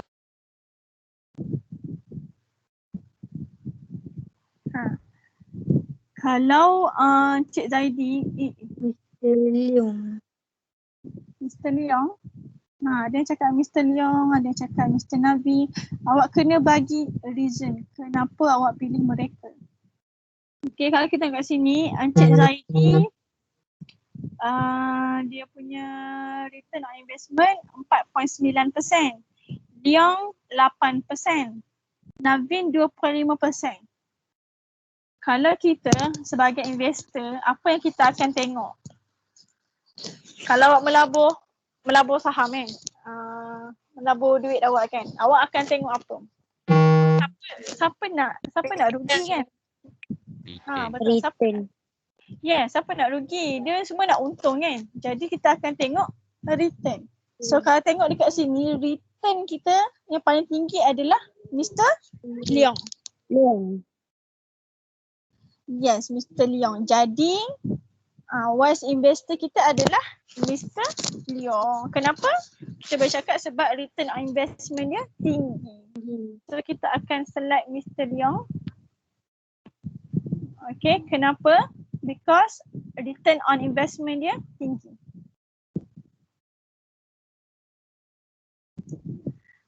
Pastikan awak tulis penuh return on investment. Jangan ROI pula. ROI tu awak boleh tulis untuk kira-kira. Macam ni, ROI sama dengan boleh. Tapi kalau ayat tulis penuh. Bolehkah? Boleh faham ke? Kita akan tengok yang tu. Boleh. Dia jarang lah kita tengok risk level dengan liquidity level tu. Kita akan tengok return yang kita dapat apa banyak. Okay, biasanya orang main saham ni dia tak nak pun cepat. Cuma dia nak tahu banyak. Boleh? Senang ke susah? Senang. Senang kan? Okay. So kita dah habis dah. Okay, saya nak tanya awak lah. Awak nak try buat sendiri ke ataupun nak buat bersama-sama? Fine test 3.1F. Sama-sama. Sama-sama eh. Bersama-sama. Sama-sama. Okay, tak salah lah saya nak adakan test kan. Sebab kita buat bersama-sama yang ini, jadi insyaAllah hujung minggu ni macam biasalah saya akan bagi test 3.1. Okay, hari Khamis masuk chapter baru. Sebab saya rasa tak sempat ni nak masuk chapter baru lah. Subtopik baru sekarang. So hari Khamis masuk subtopik baru. InsyaAllah boleh habislah hari Khamis tu insyaAllah. Okay. So kita nak buat 3.1S. Sementara tu awak baca dulu situasi dia. Sambil saya nak menjawab kejap. Ada kawan awak tanya dekat chat. Cikgu, kalau dapat dividen tu dalam bentuk duit atau unit saham? Oh, dividen dalam bentuk duit. Dalam bentuk duit. So dia akan masukkan duit. Okay. Sebab tu sebelum awak nak kira dividen tu, pastikan awak dah kira dah berapa ringgit yang awak laburkan. Kadang-kadang soalan dia dah bagi siap dah dalam RM. Kadang-kadang dia bagi contoh Saleha invest 1000 unit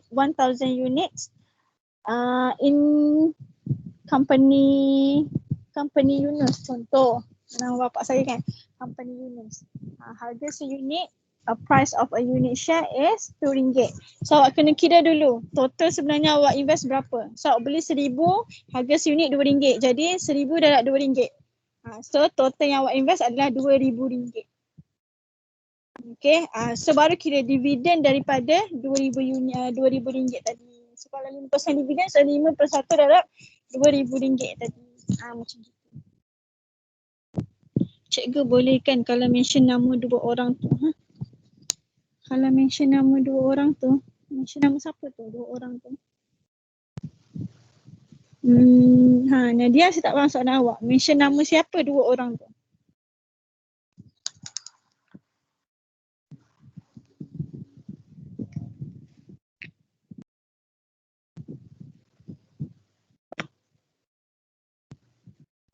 Maaf cikgu, tapi soalan tadi tu jawapan dia cakap tentang return level je kan, yang lain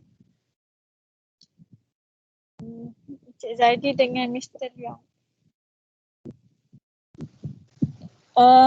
Maksudnya jawapan lebih daripada satu ke? Dia nak who is a wise investor, so dia nak seorang je. Tu seorang je. Mungkin dia seorang je jawapan dia, Mr. Leong. Batrisha tanya, maaf cikgu tapi soalan tadi tu jawapan dia cakap tentang return level je kan, yang lain macam tak payah explain kan. Okay, so macam ni, sebab kita tak tahu return level dia macam mana. Okay, so kita bila dapat soalan macam ni, kita kena kira tiga faktor. Kenapa kena kira tiga faktor? In case kalau ROI tu kita dapat sama, percentage untuk ROI tu dapat sama. So kita kena ambil kira lagi dua faktor tu. Boleh faham ke Damia? Kita kena ambil kira lagi dua faktor tu. So yang ini kebetulan memang tak sama. So kita akan tengok return je lah ROI. Tapi kalau ROI kita sama, jadi kita kena tengok lagi dua faktor. Okay. Contohlah ROI paling tinggi tu sama untuk Cik Zaidi dengan Mr. Leong. Jadi kita kena ambil kira lah level of risk dengan liquidity level dia. So that's why setiap perkara kalau kita nak kira wise investor, kita kena ambil tiga faktor ni. Kita kena tunjukkan tiga faktor tu. Boleh faham ya? Matrisha Damia?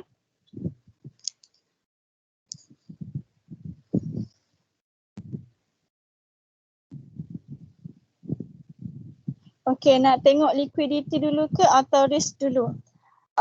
Liquidity dengan risk ni biasanya berkadaran. Oh, jadi patutnya return kan? Yes, priority return and then risk dengan liquidity ni biasanya berkadaran. Okay.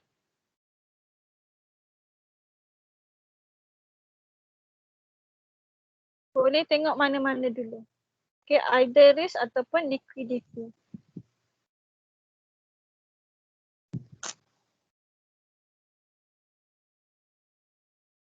Dia tengok situasi kepada soalan. Biasa orang labur saham ni dia tak nak pun immediate cash secara cepat. Okay, jadi biasa kita akan tengok risk level. Risk level pula dia depends juga.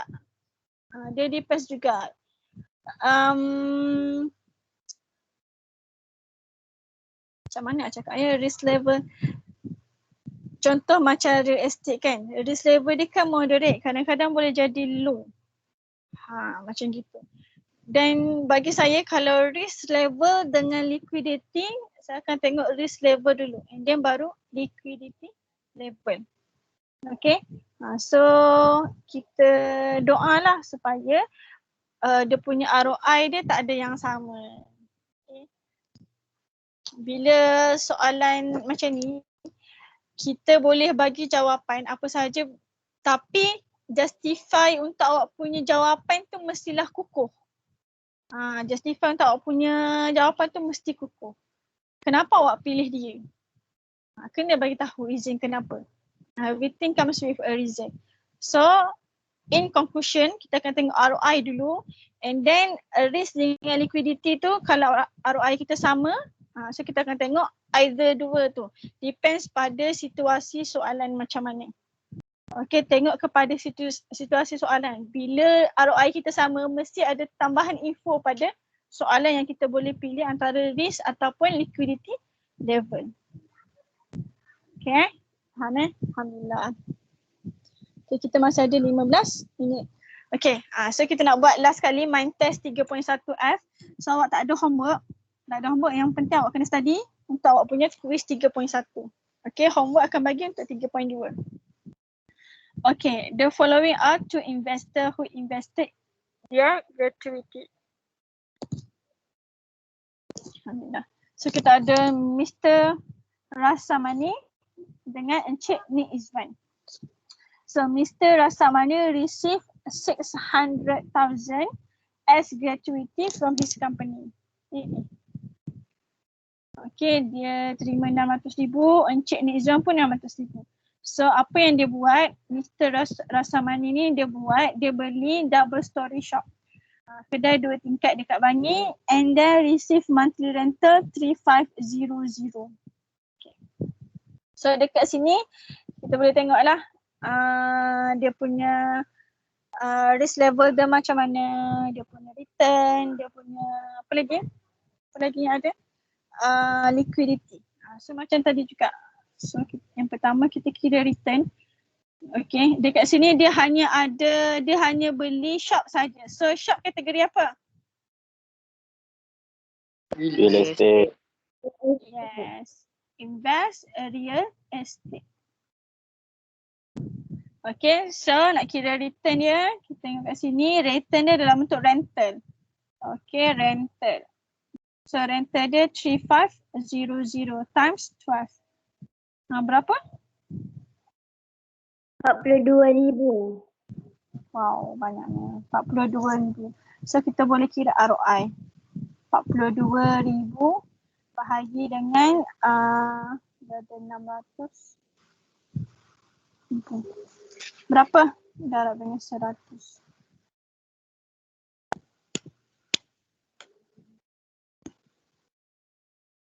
Berapa? 7%.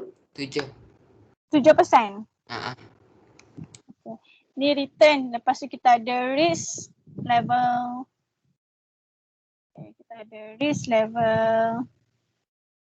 Kita buat apa yang kita boleh dapat tahu je. Kadang-kadang dia bagi je nilai-nilai tapi tak boleh nak kira. Risk level, satu lagi liquidity level.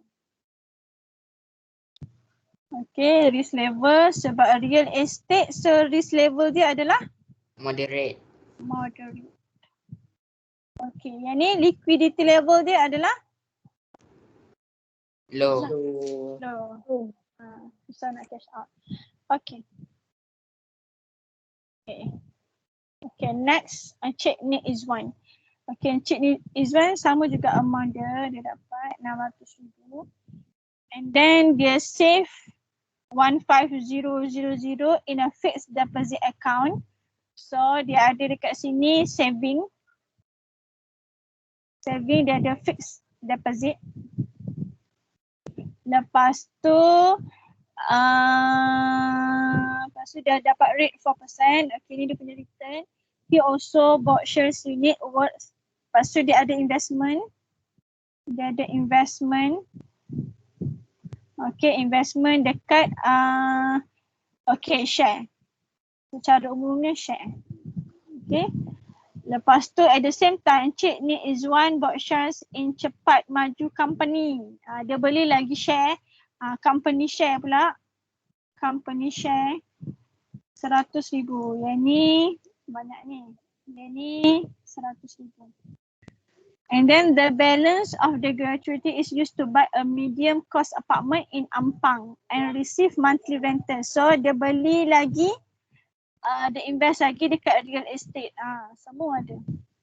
Real estate berapa? Balance kan? Balance dia ada berapa? 600 tolak dengan fixed deposit 100.5, tolak dengan share 100.5, tolak dengan company share 1,000. So balance berapa? 200,000. 200,000. Okay. So sekarang kat sini banyak kan, dia invest banyak tempat, dia saving pun ada. Okay. Next kita tengok dia punya return. Apa yang kita nampak return dekat sini? Okay. So first kali return dia ada interest dekat deposit account 4%. So kita boleh kira kita punya return 4% darab dengan kita punya fixed deposit. Ni berapa? 6,000. 6,000. And then dia ada monthly rental 1200. Rental, okay, 1200 times 12. Ni berapa? 20? Tak, 1.4. Kosong. Betul kan? Betul. Betul. Betul.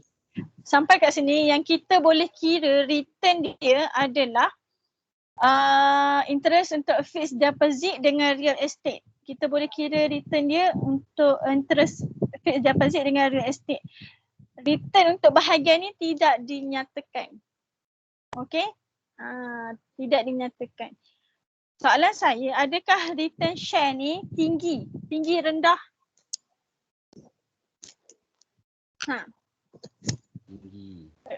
Tinggi kan? Untuk share ni dia punya return tinggi tapi tak tahu jumlah amount. Jadi kita tak boleh nak kira ROI sebenar untuk Encik Izwan. Sebab dia tak mention return untuk share berapa. Okay, so kita tak boleh nak kira exactly berapa ROI dia. Okay, so dekat sini bila dapat kondisi macam ni, soalan dia mesti kita akan jawab secara umum sahaja. Okay, secara umum. Kalau kita boleh kira, so soalan dia mesti akan spesifik. Okay, yang ini kita tak boleh nak kira ROI dia. So tak adil lah kita nak compare dengan siapa? Rasamani tadi. Tak adil nak compare dengan dia. Jadi kita tengok kepada soalan terus. Okay, yang ni awak nak buat dia punya risk level dengan dia punya liquidity pun boleh terus. So letak set-set info.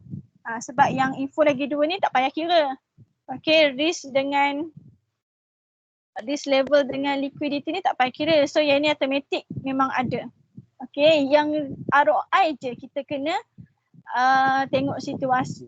Boleh kira ke tak boleh. So risk level kita ada sini risk free. Okay, untuk fixed deposit kita punya risk free. Lepas tu dia punya investment share, risk dia high. Lepas tu real estate, risk dia Moderate. moderate. Okay. Liquidity pula, liquidity apa ni? Fixed deposit High. high. And then share Moderate. Moderate. Okay, real estate. Low. Low. So ini tiga benda untuk siapa tadi? Untuk Izwan. Okay, sekarang kita tengok soalan. Soalan apa? Okay. Soalan pertama, explain the investment risk level of both individual. So kita dah buat dah tadi. So risk level untuk Rasamani apa, untuk siapa tu, untuk Izwan apa. So kita dah menjawab soalan. Okay. soalan tadi. So untuk siapa tadi, Rasamani risk level dia moderate. Untuk Izwan risk level dia awak kena mention fixed deposit risk free, share risk high, high risk, real estate moderate. So kena explain. Okay. So dah jawab soalan yang pertama. Nampak dia secara umum saja sebab benda ni kalau risk dengan liquidity level kita boleh tahu. Okay. Kalau return on investment dia kena bagi tahu. Baru kita boleh tulis. Okay. So B pula, who is a wise investor? Justify. So boleh ke kita nak justify kita punya wise investor based on ROI? Tak boleh. Kenapa tak boleh? Boleh tak boleh? Mr. Izwan tak dapat. Sebab kita tak dapat tahu Izwan punya ROI sebenar berapa. Sebab dia tak bagi tahu pun return untuk share dia berapa. Dia beritahu kita boleh cari and then kita boleh compare dia punya ROI terus dapat jawapan. Sekarang bahagian ROI tu kita tak boleh tahu. Jadi kita nak tengok bahagian mana? Awak ada dua. Awak ada risk, awak ada liquidity. So kita tengok dua perkara ni. So kita tengok risk dulu. Kalau tengok risk kat sini, untuk siapa Rasamani moderate. Untuk siapa namanya ni? Untuk Izwan, tiga-tiga ada. Free ada, high ada, moderate ada. So agak-agak antara dua ni yang mana lebih bijak pelaburannya? Izwan. Izwan. Kenapa awak kata Izwan lebih bijak? Sebab dia banyak berabur. Dia banyak? Banyak. Dia banyak invest. Banyak jenis. Yes. Banyak tempat. Bijak kan? Maksudnya awak dengar apa yang saya kata tadi. Maksudnya awak aware dia punya tips tadi. Kita ada tips tadi dekat bahagian buku teks awak, bahagian belah kiri, belah kanan kecil je, kotak atas tu. So macam mana kita nak reduce risk level, kita banyak invest. So bila awak banyak invest, awak punya risk level akan kurang. So dekat sini Rasamani dia hanya based on rental sahaja. Okay. Based on dia punya real estate je. So kalau kita punya politik ekonomi merudum, habislah. Okay. So habis dah pelaburan dia dekat situ. Okay. Orang pun tak mampu dah nak menyewa. Habis. Dah tak ada orang nak meniaga. So tak mampu nak sewa dia. Dah tak ada macam sekarang, zaman sekarang ni kan. COVID ni kan. Dah tak ada orang nak sewa homestay dia ke contoh. So habis kat situ. Kalau ni Izwan ni dia banyak dia punya pelaburan. Dia ada dia punya risk level dia free lagi.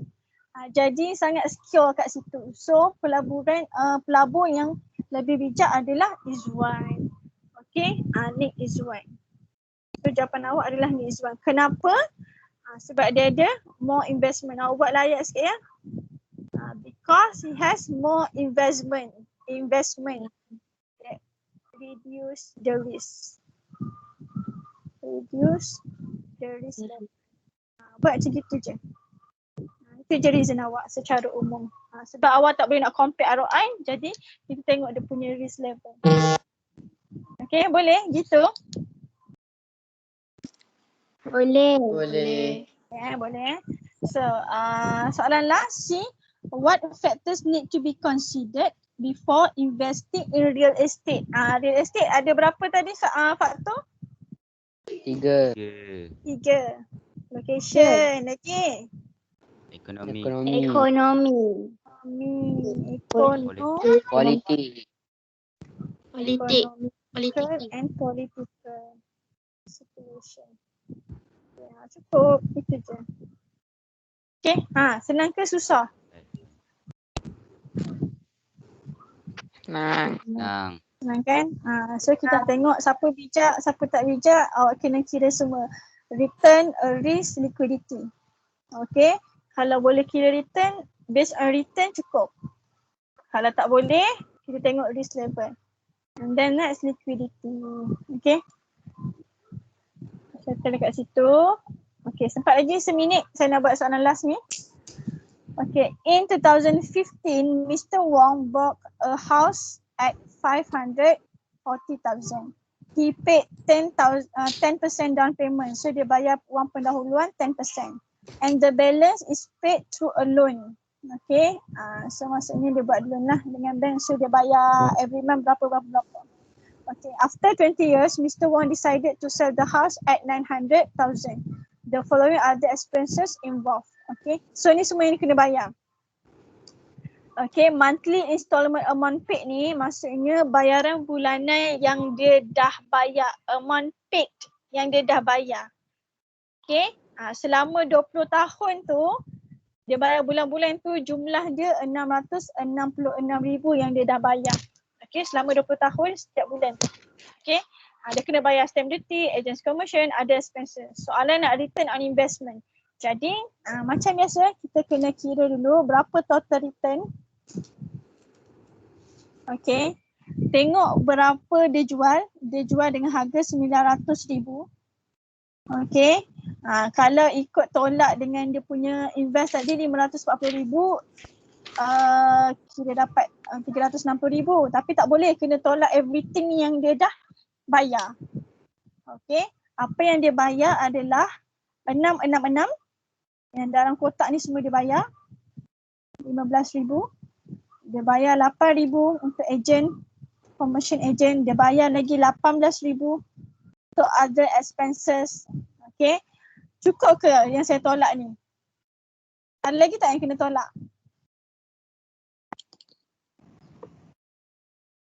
Ada. Pasti. Down payment. Ada. Ada, apa dia? Down payment. Yes, down payment. 10%. Yes, 10% down payment. So 10% daripada harga rumah 54,000. Down payment ni wang pendahuluan tau. Dia tak termasuk dengan loan dia tadi. Yang tu dia bayar dulu. Selebihnya tu baru dia buat loan. Okay. Loan ni bila harga rumah 540, dia bayar dah 10%. So selebihnya dia buat loan tu. Awak takkan bayar exactly apa yang awak pinjam. Awak mesti bayar lebih sebab dia termasuk interest. Okay, interest. Takkan dia bagi pinjam sesaja kan, dia mesti nak dapat income juga daripada hasil pinjaman kita. So akan ada interest. So that's why bila kita pinjam, kita akan kena bayar lebih. So that's why kat sini kalau awak tengok monthly installment dia 666,000. Padahal dia pinjam 54,000 je. Dah bayar lagi 10%. Kenapa banyak lagi dia kena bayar? Sebab dah termasuk interest. Okay, so cukup kat sini. Dia dah tolak everything. Dia dah jual, dapat duit. Dia tolak dengan dia bayar bulan-bulan, down payment dengan segala expenses yang ada. So berapa dia punya total return? Tolong kira. 139,000. 139,000. Ya. Betul. So ni total return. Soalan nak return on investment. So kena cari percentage. So return on investment, awak punya total return bahagi dengan awak punya modal mula-mula 540,000. Okay, awak punya investment dengan 100. So berapa persen? 15.4%. 15.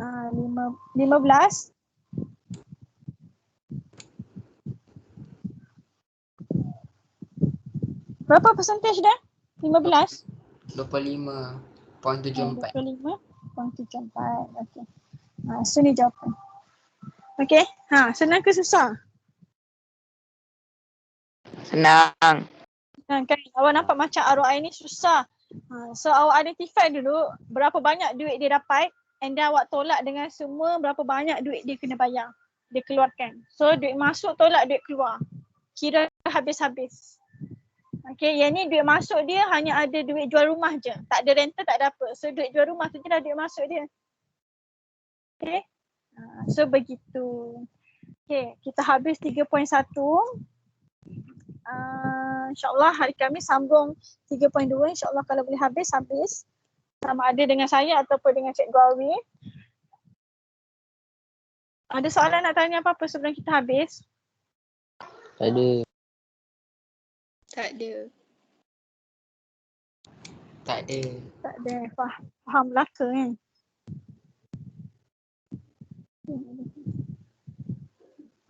Oh, kejap Faris Hakim tanya kenapa ROI dia tak boleh kira? Oh, yang atas ni tak boleh kira. Oh, yang ni Faris. Yang atas ni tak boleh kira ROI sebab kita tak tahu share dia berapa banyak return yang dia dapat. Dia tak mention. So, kita tak boleh pilih investor, was investor based on return sebab return untuk Izwan ni tak cukup. Okay, tak cukup. Sebabnya return untuk share ni dia tak mention. Kalau dia mention, kita boleh kira ROI untuk Izwan. So, kita boleh compare nak pilih was investor based on return on investment. Okay, you faham Faris? Sebab share tu dia tak mention return dia berapa. Okay, sama. Okay, so kita habis kat sini. Jangan lupa weekend insyaAllah ada quiz. Nanti saya mention saya nak bagi bila. And then prepare untuk homework after habis semua 3.2. So saya bagi homework based on 3.2 sahaja. Ya, so terima kasih untuk masa yang awak pinjamkan hari ini. Okay, jangan lupa study. Okay, there's no homework for today. Kita akhiri kelas kita. Terima kasih 5 minit extra awak bagi kat sini. Kita akhiri kelas kita dengan tasbih kafarah dan salat. Assalamualaikum. Terima kasih cikgu. Terima kasih, cikgu. Terima kasih, cikgu. Terima kasih, cikgu. Terima kasih cikgu. Terima kasih, cikgu. Terima kasih cikgu. Sama-sama. Terima kasih cikgu. Terima kasih cikgu. Terima kasih cikgu.